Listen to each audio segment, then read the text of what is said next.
The Pitchsider. Pitchside for every game.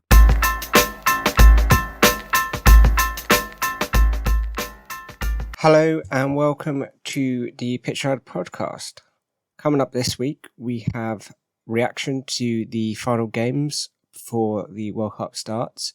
We have the final group review of Group H and G for the World Cup, and also we have full reaction to the England squad. But let's start with some news. So from the Premier League team Southampton, after sacking their previous manager Ralph Hasenhüttl, they have appointed Nathan Jones from Luton. He arrives on a 3.5 deal, and he has said it's pretty amazing, really. It's been a well-worn time, but I'm really proud to have given the opportunity at a wonderful traditional football club. So he comes in and would manage his first game against Liverpool, which he did end up losing, but it looks like they've got a sort of manager that's coming up through the ranks, and he's been given the opportunity to maybe see what he can do at Southampton. Southampton obviously known to harbour some of the best youth players, so it'd be interesting to see what he can do with that and whether he can save Southampton from relegation, as they did sit 18th in the league before their game with Liverpool. So yeah, it definitely will be interesting to see. Southampton have paid roughly £4 million compensation to Luton. But yeah, it's a good step forward, and it's always nice to see a UK national in this Welsh manager to be in. He was Championship manager of last season, so yeah, it's definitely good to see him progress through the ranks. He'll also be joined by his first team coaches Chris Cohan and Alan Sheeran. So yeah, interesting to see what he can do with Southampton and see whether he can save them from relegation and get them back to where they would like to be, more mid-table, fighting maybe for Euro League spots, Europa League or Conference League. So yeah, definitely probably need some time to settle in, especially with this World Cup break now. He can have time to do drills and sort of put across his ether with the club. Next, let's move on to the EFL Cup. So this week, midweek, we've had some EFL fixtures with some of the big clubs being involved in this third round sort of competition. So on Tuesday, we had Bournemouth beat Everton 4-1, Lincoln beat Bristol City 3-1, Burnley beat Crawley 3-1, Leicester beat Newport 3-0, MK Dons beat Morecambe 2-0, Charlton Athletic beat Stevenage on penalties, and Gillingham beat Brentford, which was the biggest shock of that week, on penalties, which is the first London club to be knocked out. Moving on to Wednesday, Arsenal got hammered by Brighton 3-1 after their victory against Chelsea. Newcastle beat Palace on penalties. Forest beat Tottenham 2-0. Southampton beat Sheffield Wednesday on penalties. West Ham lost to Blackburn Rovers on penalties. Wolverhampton beat Leeds. Liverpool won on penalties against Derby. And Manchester City beat Chelsea 2-0. And in the final round, Manchester United beat Aston Villa 4-2. So yeah, it's interesting sort of fixtures. A lot of big clubs going up, especially a lot of the London clubs, especially Arsenal, Chelsea and Tottenham. You'd expect them to, at least one of them, to go further in on competition, especially Arsenal's sort of form they're in. So it's a bit of a, maybe a disappointment. But I mean, it gives them time to be able to focus on the Premier League.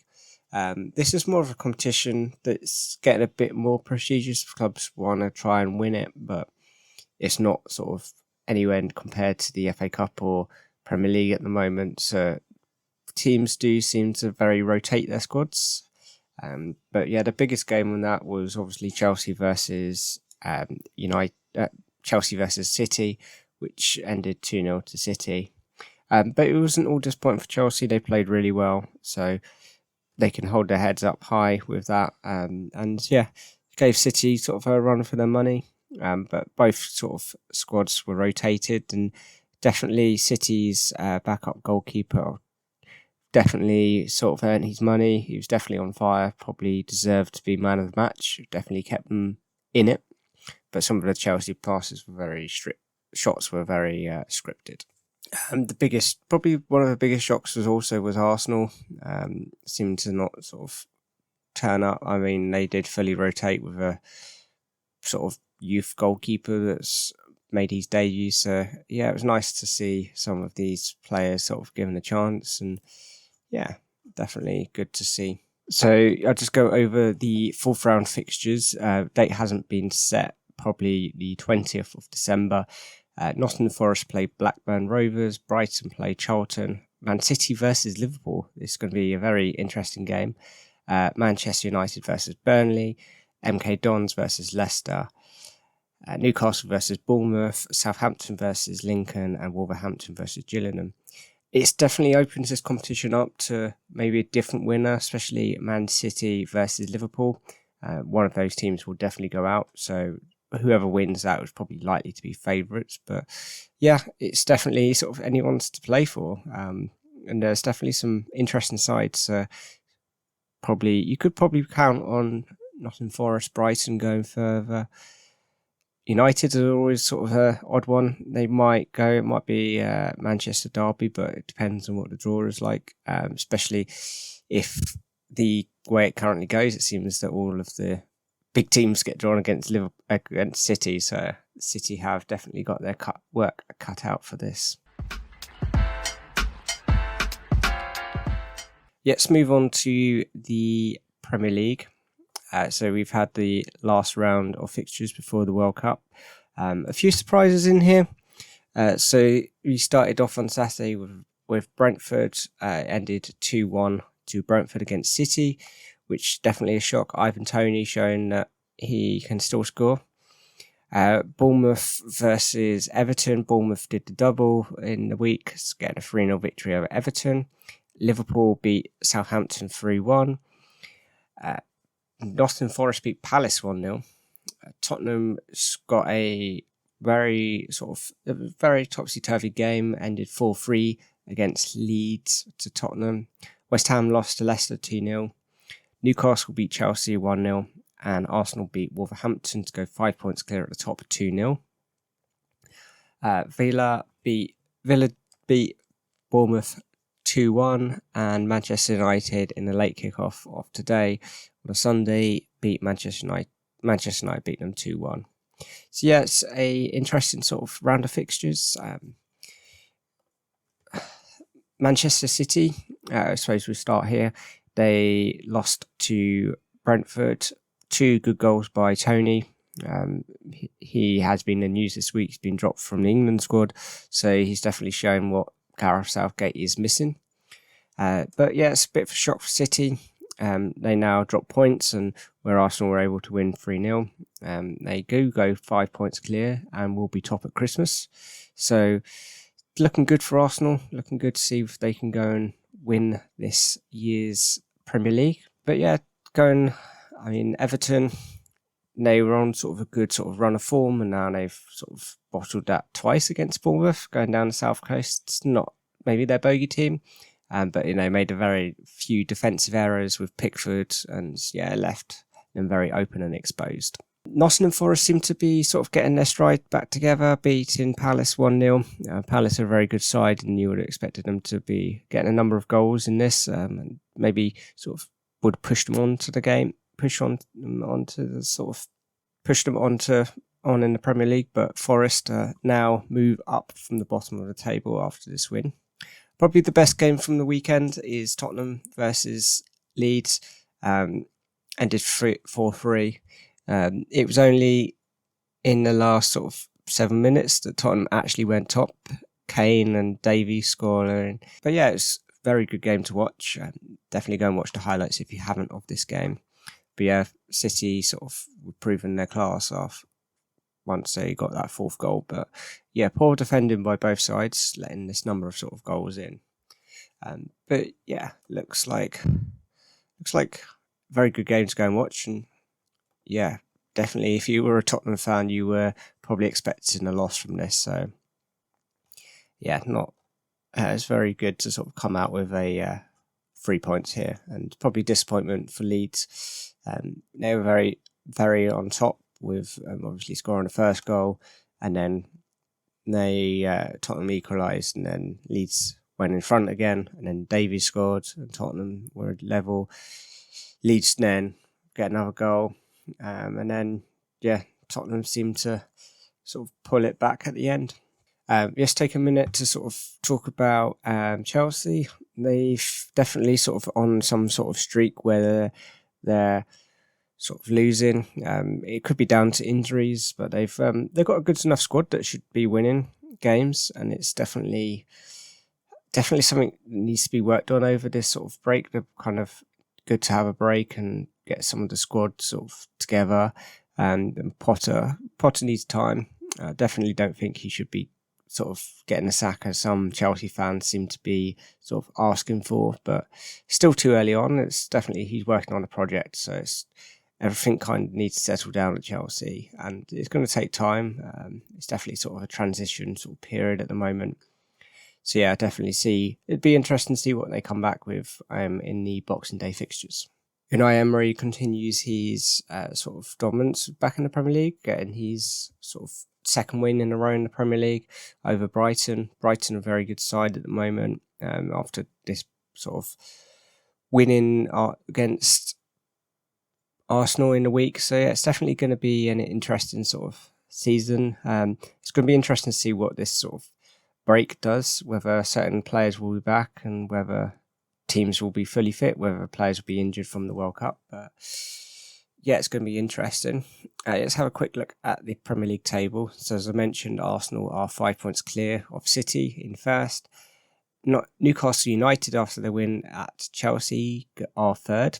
Only 7 points off the title. It's the first time in 20 years they've been this high up in the Premier League at Christmas. Tottenham sits in fourth, with Manchester United, Liverpool in fifth and sixth. Brighton are in seventh, and Chelsea have dropped out of the Europa Conference League space into the eighth.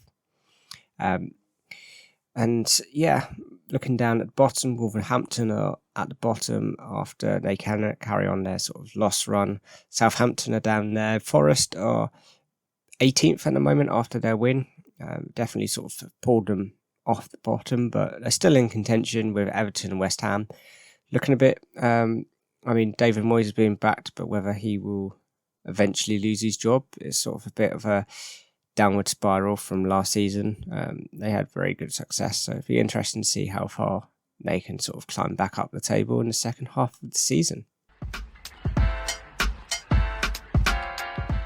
So let's move on to quickly summarise what's happened around sort of Europe and their top leagues as they sort of embark for this sort of break. So starting on Friday, Borussia Mönchengladbach beat Borussia Dortmund in the derby 4-2. Obviously, Borussia Dortmund are one of these teams that will be fighting for the title with players like Jude Bellingham. And yeah, it's kind of a bit of a disappointment for them. Else, carrying on in the German league, Bayern Munich beat Shakhtar 2-1. Bayer Leverkusen beat Stuttgart 2-0. Hertha Berlin beat Cologne 2-0. Union Berlin lost to Freiburg 4-1. Before we move on to the tables, have a look at some of the other fixtures. Napoli beat Udinese 3-2. It's probably one of the games to pick out, with Napoli sort of topping the table. I think that's their 11th successful win in a row. PSG obviously carried on their dominance 5-0. More in Italia. Atalanta today have lost to Inter Milan 3-2. Monza won their game 3-0. Roma drew to Turin 1-1. AC Milan beat Fiorentina 2-1, and Juventus are playing Lazio at the moment 0-0. 21 minutes into that game. Let's have a look at some of these European tables. So let's carry on and stick with Italia. So Napoli top the table for Serie A with 41 points, with AC Milan in second with 33 points. So they've got a good sort of 7-point lead here. Lazio are 30th. And Inter Milan are currently in fourth. Juventus have climbed up the table to fifth, with Atalanta and Roma in sixth and seventh. Atalanta's both sort of winning on goal difference. In the Bundesliga, Bayern Munich have retained the top spot for now. They look to be 4 points clear. Union Berlin dropped all the way down to fifth after they had started a really good sort of run, and they were top. They kind of slipped down, but it's still a good performance by them. They weren't sort of in the title race as you would have predicted, but they do sit above Borussia Dortmund. In the Liga, nothing's happened because they had the Copa del Rey this weekend, so Barcelona are top with Real Madrid in second, so it's definitely still fighting between them two. It's definitely more of a two-horse race this season, and PSG are obviously top of Ligue 1. So that sort of wraps up sort of some of Europe. We may do more detailed in kind of coming weeks, but it is now time to pick the player of the week for the Pitchsider. I think this week with Brentford's win over Man City, I think Ivan Toney deserves to be player of the week. He was definitely sort of showing to Gareth Southgate why he should have been picked over sort of Callum Wilson, and obviously Tammy has started scoring as well. But Ivan Toney definitely proven a point. He can score against top teams, so definitely sent a message to him, and that's why he is this week's Pitchsider player of the week. Let's move on to some World Cup. So before we get on to the final two groups, we've had some squad news, and as always on this podcast, we will just go through the England squads and let us know and have any thoughts on it. So goalkeepers were Jordan Pickford, Nick Pope and Aaron Ramsdale. Defenders is Trent, Cody, Eric Dyer, Maguire, Shaw, Stones, Trippier, Walker and Ben White. Midfielders were Jude Bellingham, Gallagher, Henderson, Mason Mount, Calvin Phillips and Declan Rice. And forwards Foden, Grealish, Kane, James Maddison, Marcus Rashford, Saka, Raheem Sterling and Callum Wilson. So there's a couple of players that sort of, when Gareth Southgate was being talked about this, he was either sort of, there was two roads he could go down. With this squad, he's kind of gone down the middle, so he could have gone very safe and sort of picked a squad that he would have sort of always stuck, and then he could have gone really risky and sort of taken players that were actually really in form, and he's done that sort of partly. I think there's a couple of players that are missing, and there's a couple of players in this sort of who should have gone over some of these players. So starting with the goalkeepers, I think everyone everywhere would have agreed that these sort of three players were definitely going to be the goalkeepers. In defence, obviously the big question was around Harry Maguire. Doesn't really play for United.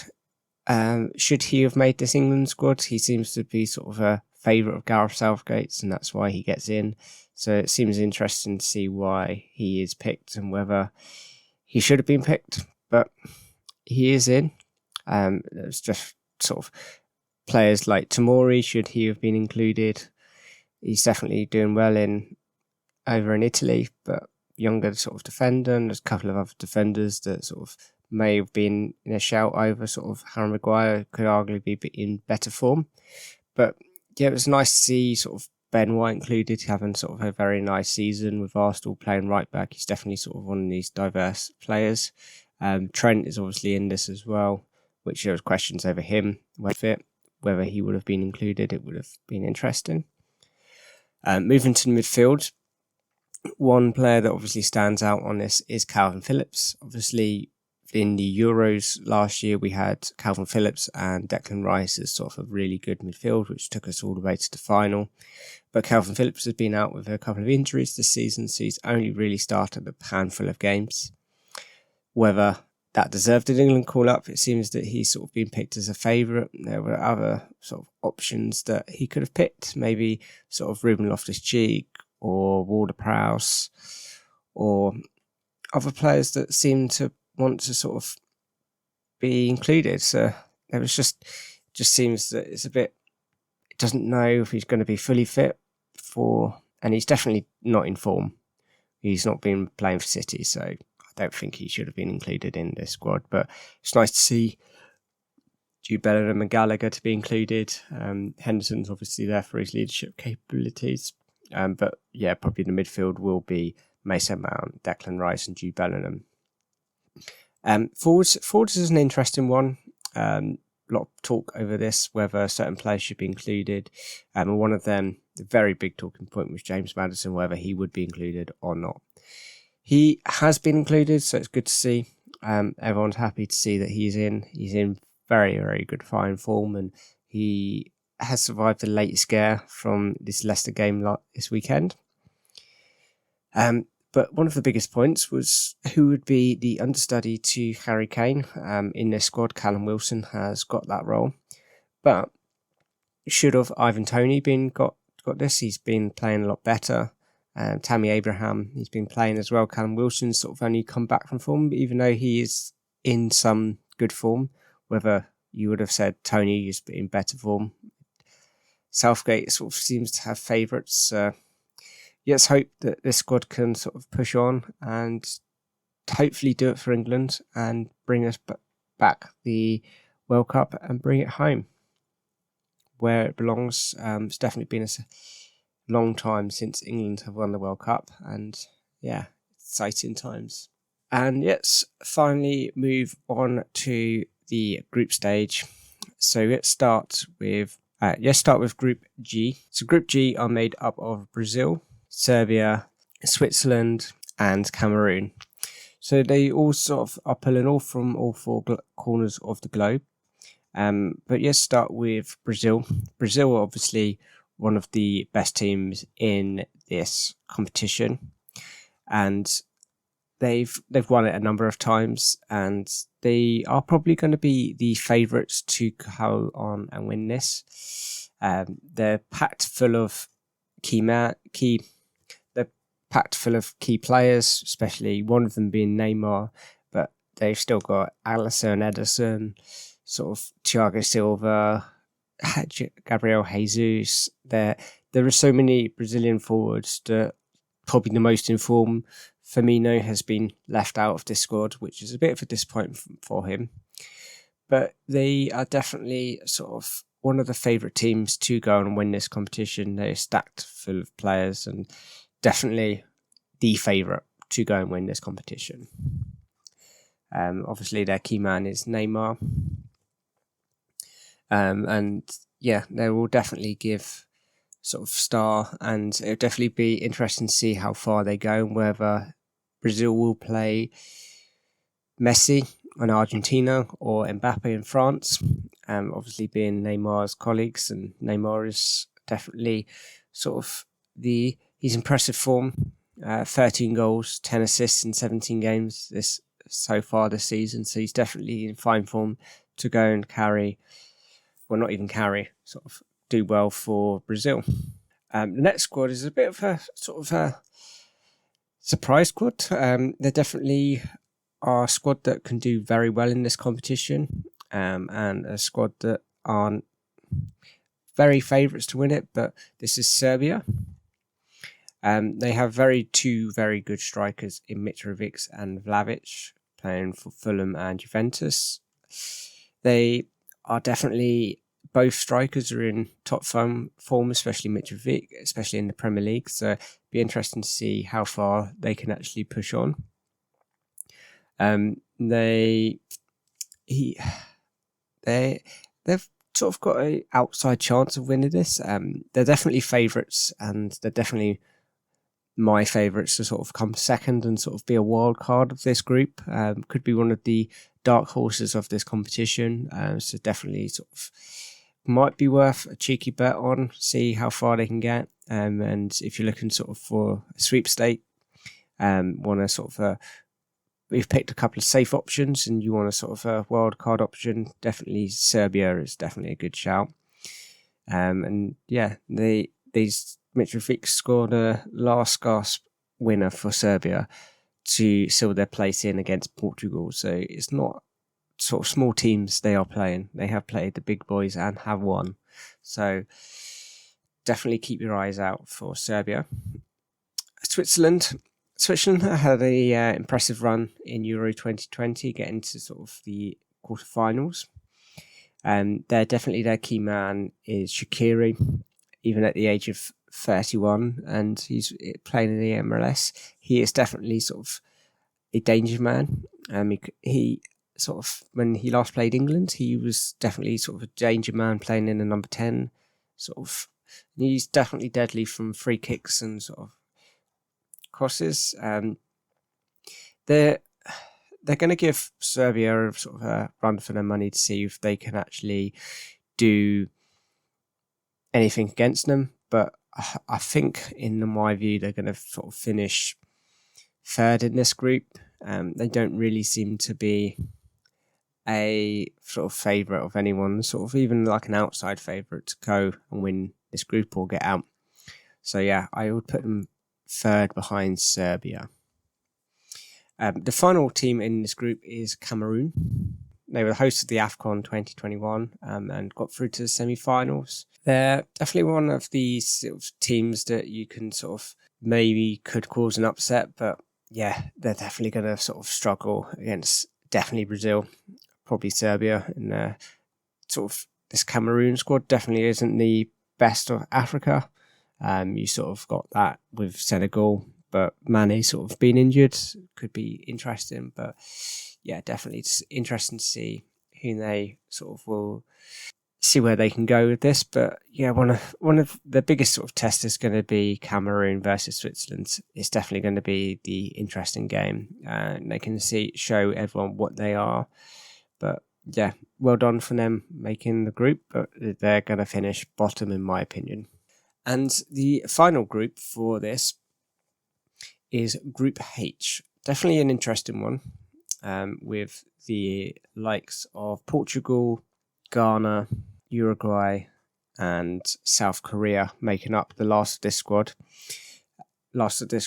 And definitely going to be an interesting one with a few big teams that sort of want to go on in this. So it's definitely going to be an interesting one. But let's start with Portugal. Portugal obviously are a team, and they're definitely sort of, they go far in this competition because of one man. But they're showing that they aren't just sort of a one-man squad now, and they've got a couple of players that are doing really well. And yeah, and they've definitely got a good squad to sort of go on and push on to sort of the latter stages of this competition. Wouldn't rule out Portugal sort of going on to sort of a semi-final or final. But yeah, definitely Ronaldo is going to be their key man. He probably will push them on further than they would without him. But he's not been in the brightest of form. He hasn't been playing week in and week out. And they've definitely got a couple of injuries, especially with Jota being injured and winger Pedro Neto. So it'd definitely be interesting to see whether these players will have a big effect on Portugal or whether they can sort of give Ronaldo his World Cup dream of winning. It's definitely going to be his last World Cup. But it's great to have these players like Ronaldo and Messi. My opinion on them is that they are going to top this group, with a few sort of surprises here and there. The next team in this group is Ghana. Ghana are sort of this team that their key man is Thomas Partey. He definitely didn't disappoint in AFCON. He's definitely not disappointing in Arsenal. He's in fine form. Definitely going to be the heartbeat of their team. But they're playing against very sort of good teams in this group, and this is a very competitive group. Don't think they're going to do fantastically well in this sort of group. They're due to sort of return to the World Cup stage after failing to qualify in 2018. But their best result is in 2010 in their just the second World Cup when they reached the quarterfinals and before they lost out to Uruguay. But I don't think it's going to be sort of a game where it's going to have that much drama from that when they play Uruguay this time. I don't think they're going to do that well, and they're going to finish bottom of this group. Uruguay, they have David Beckham's former Inter Miami manager manage him now. He's now the Uruguayan coach. Definitely their key man is Luis Suarez. He returned home to Nacional. He's sort of boyhood club. After winning them the league, he's now left and is now a free agent. But they've got some very sort of good forward players in Darwin Núñez and Edison Cavani, so wouldn't put past them scoring a good number of goals and sort of finishing second in this group behind Portugal. But it's definitely going to be interesting to see whether something controversial happens with Suarez in this group, as sort of seems to happen naturally. They've got sort of a tournament history. They're definitely they remain one of the most sort of successful teams in history. And they finished fourth in a couple of competitions, and you would expect them to sort of get out of this group. So it'd be interesting to watch them play. And the final team of the World Cup is South Korea. Obviously, their key man is Son. Had some injury he's had a sort of a operation, and there's been some doubt whether he'll be fit, but he assures everyone that he will be fit. It's definitely going to be a different sort of recipe if he isn't. He will definitely sort of carry South Korea on. It'd be interesting to see whether they can actually sort of challenge Uruguay for that second spot, making this group a lot more interesting. I believe they probably can. They've got a few sort of good players, obviously, to get into this sort of World Cup. They have done well. Their sort of tournament history, South Korea sort of enjoyed. They were co-hosts in 2002, and they've managed to sneak into the last 16. However, they've not managed to get out of the sort of the group stages in the last sort of two World Cups. So it's going to be interesting to see whether. I think they finished third in this group. Definitely get a win over Ghana, but I don't think they'll be able to beat Uruguay or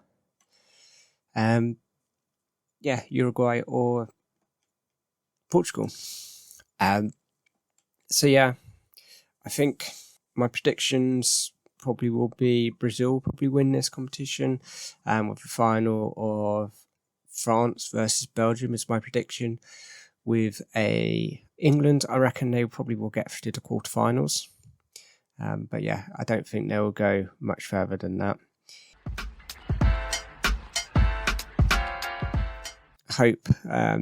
Hope you've enjoyed this episode, and I hope you enjoyed the last couple with the sort of the World Cup. Now, obviously, the World Cup sort of coming up to a end. We have a World Cup special episode next week, sort of reviewing all of the groups and where everything's going to come. It's going to be interesting, and I'll see you in a couple of weeks after the first sort of couple of games have been played, and definitely exciting times. A lot coming on the Pitchsider to keep you up to date with all of the World Cup sort of news and everything, and we definitely will be following everything on here, so keep track, subscribe, comment below any of your thoughts on sort of the England squads or anything, and who you think is going to win the World Cup. Be interesting to sort of let us know, and we might share a couple next week and see at the end whether anyone has sort of predicted this right. So thank you for listening. Have a good week, and hope you enjoy the World Cup, and I will see you soon. Thanks for listening, and goodbye.